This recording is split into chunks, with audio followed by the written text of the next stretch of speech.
Што значат законските измени во Законот за јавен ред и мир? Кој во државата смее, а кој не смее да организира огномети и каква е процедурата за внесување на пиротехника во државата или пак за добивање на лиценца за организирање на огномети? Дали е потребна поголема контрола?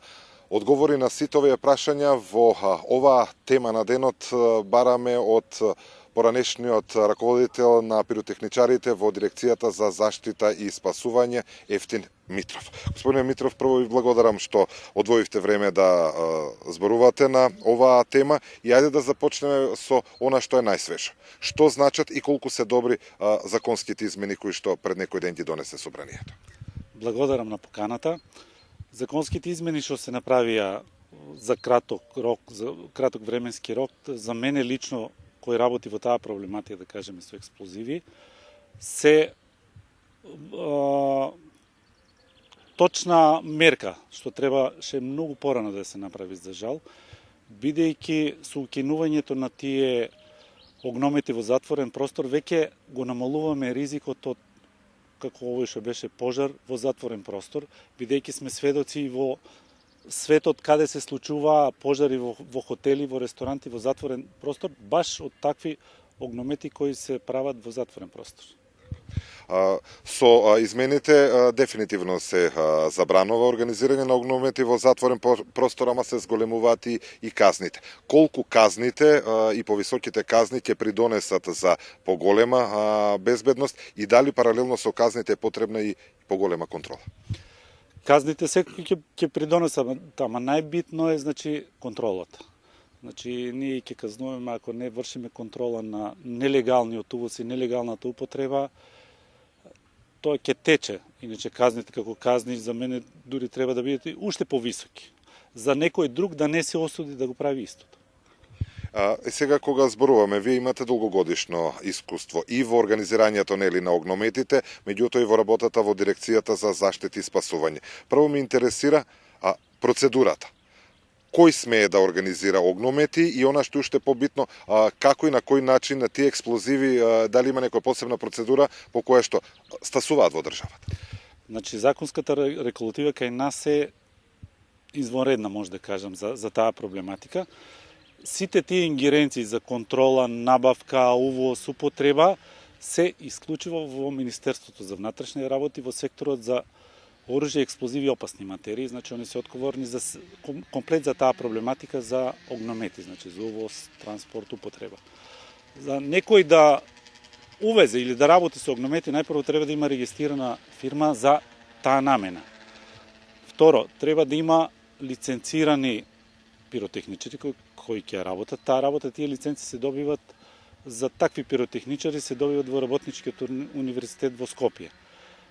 Трет, исто многу битен елемент е, треба да имат магазински простор за чување на тие, сепак тие се експлозивни материи, кои мора да задоволат некакви услови за да се складират тие средства. Увозот на тие средства е специфичен, се увезуваат, се транспортираат низ државата од границата па до магазинот кај што се складираат со АДР возило, со полициска придружба. Со тоа ние одма сваќаме дека не се работи за некоја неопасна работа или неопасно средство, бидејќи тие на некој начин се експлозивни материи. Врз основа на ова може да заклучиме дека државата и институциите на системот имаат точна информација и јасен увид за сето она што е влезено и што е легално во државата. Апсолутно. Се што е легално влезено преку граница, во тие фирми што се регистрирани за огномети, точно се знае евиденција, точно се знае колку има, колку потрошил и чисто да се знае дека тие фирми не продават огномети. Тоа треба да се знае, тие фирми употребуваат огномети, бидејќи кај нив се тие лиценцирани лица кои може да користат да работат со огномети. Бидејќи има правила како да се користи огномет. Огномети може да работат со огномети само луѓе кои завршиле обука и се лиценцирани за таа работа.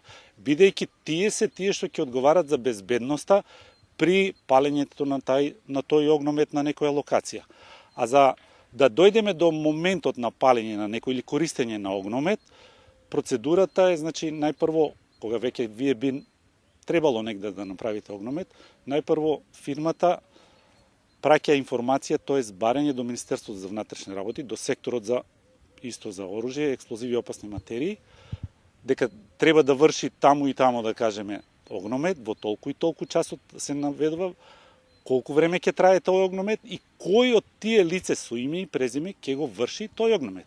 Со тоа вие го запознавате институцијата и она е запознае дека тогаш ќе има огномет. И тоа е веќе легален огномет. Дали ќе дојде до реализација на тој огномет, одлучува Министерството за внатрешни работи, кој ги цени, например, условите, дали локација каде што ќе се врши тој огномет е безбедна од повеќе аспекти, значи да немаме далековод, да немаме дрва, да немаме во близина запалив материјал, да не е во центарот на густо населен терен. Значи Министерството може да ви го одобри, да ви одобри употребата на тој огномет, може и да ви одбие. Колку видови на огномети постојат и има ли временска рамка, колку најрано може, односно треба да се пријави организирање на еден огномет? Значи, се има точна рамка кога треба да се пријави. Значи, за огнометот втора категорија, тие се помали огномети, кај што и нема огнени топки, најмалку 48 часа пред реализацијата. А ако е огнометот прва категорија, кај што има поголеми експлозивни полнења, за нив е 72 часа пред тоа мора да се пријави. Се што е после тоа време, веќе од старт треба Министерството да ви одбие. Сега пред малку ги споменавме процедурите и начинот на кој што може да се добие дозволата, односно лиценцата за некој да го добие, да кажеме, статусот пиротехничар и да може да пали огномет. Колкав е тој период? Дали се поминуваат обуќите? Какви се обуќите и може ли секој да ја добие таа лиценца и потребни ли се и некои посебни, да кажеме, и безбедносни проверки претходно пред да се добие лиценца? Од кој ќе се пријави фирмата за да сака да работи со огномети, прво што работи Министерството за внатрешни работи, значи на тие лица што ќе треба да се издаде лиценца, најпрво се врши детална безбедносна проверка преку АНБ. Значи, дали тоа лице е подобно за таа работа или некако не ја помине безбедносната проверка, значи тука и се прекинува, нема што понатаму да се продолжува, не може да добиете лиценца ако вие имате некој, сега да не кажам, луѓе кои се склони на криминал, недисциплина, па нормално нема да му даде да работи со експлозиви. Ги споменавме условите или начинот на кој што може да се организира легален огномет, меѓутоа допред да се случи кочани, факт е дека можевме да сретнеме огномети и употреба на пиротехника и во отворен и во затворен простор и предпоставам дека голем дел од тие се користеле без дозвола и на нелегален начин. Јас мислам дека 90% од огнометите досега за жал беа нелегални. Бидејќи кај нас гледаме секој викенд на секој дел од градот има огномети. Прво тие се нелегално добини затоа што реков бидејќи фирмата што работи со огномети не продава огномети. Значи она е тој човек е од таа фирма што го работи огнометот, не продава на други лица. Значи ние сите тие огномети што ги гледаме сегде од кај се набавени, па ние сме сведоци на бит пазар, на пазарот до пред неколку дена имаше, сега не знам во моментот дали има, се продават на тезга огномети. Во Македонија е забранета продажба на, значи ни фирмите не продават, додека некои други земји во соседството, да кажеме во Европа кај нив си е илегално продажба, може било кој да ги купи, додека кај нас е регулирано така, не сме да се продава и сето ова ние што го гледаме е за жал од црниот пазар.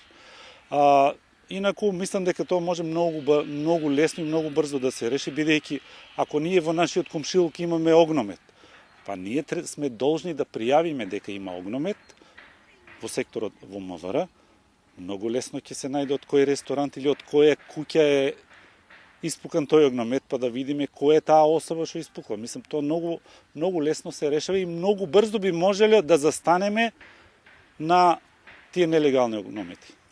Сега, што велат вашите искуства, вашата пракса? Рековме, имате долгогодишно искуство во тоа. Факт е дека во државата ги има голем број на манифестации кои што се организираат и на скоро на сите нив има огномети. Огномети користат и политичките партии за време на митинзите во нивните кампањи. Колку имате информација, колку сето тоа е по сите оние стандарди и процедури како што ги пропишува законот? Вака, јас сум пиротехничар по експлозиви, значи, чисто да разјасниме, називот пиротехничар е за и пиротехничар во дирекцијата што работат со високо експлозивни материи, гранати, бомби, А и на овие што работат огномети се викат пиротехничари. Тука малку треба терминолошки нешто да се смени, бидејќи тие две професии не се подударат, не се исти. Јас сум во поризичната работа. Јас одамна сум сведок на огномети, но немам евиденција и не знам кој го прави. Иначе сум гледал на било што веднаш се спрема, колку е он безбеден. Имаше пред 2-3 месеци се сеќавам во Крива Паланка некаков концерт. Знамот тогаш беше објавен дека некоја жена беше тешко повредена од огномет. Најверојатно не знаем кој го користил, како го користил. Бидејќи самиот огномет не е тоа некој ќе земе кибрид, ајде ние ќе пукаме. Не. Ако тој огномет не се фиксира да не падне, вие во моментот имате, ако он падне во хоризонтала, вие имате на сите страни куршуми и бомби што се вика. Ќе направите страшна нестреќа што се вика, ако погодите човек ќе го убиете. И сега за на крај, колку треба да се подигне и свеста кај граѓаните и колку и самите ние треба да се приклучиме во сето тоа, ако видиме огномет, со новите измени веќе во затворен простор е забрането да се организираат огномети, иако тоа беше нели присутно и на свадби, и на родендени, и на сите други веселби, колку ние треба да бидеме активни како граѓани во сето тоа?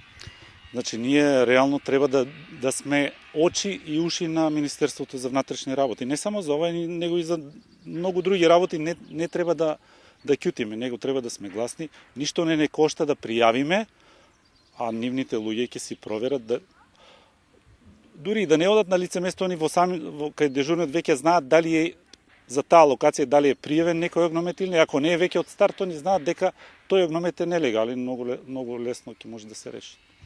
Ви благодарам на времето и на добиените одговори. Благодарам и на вас.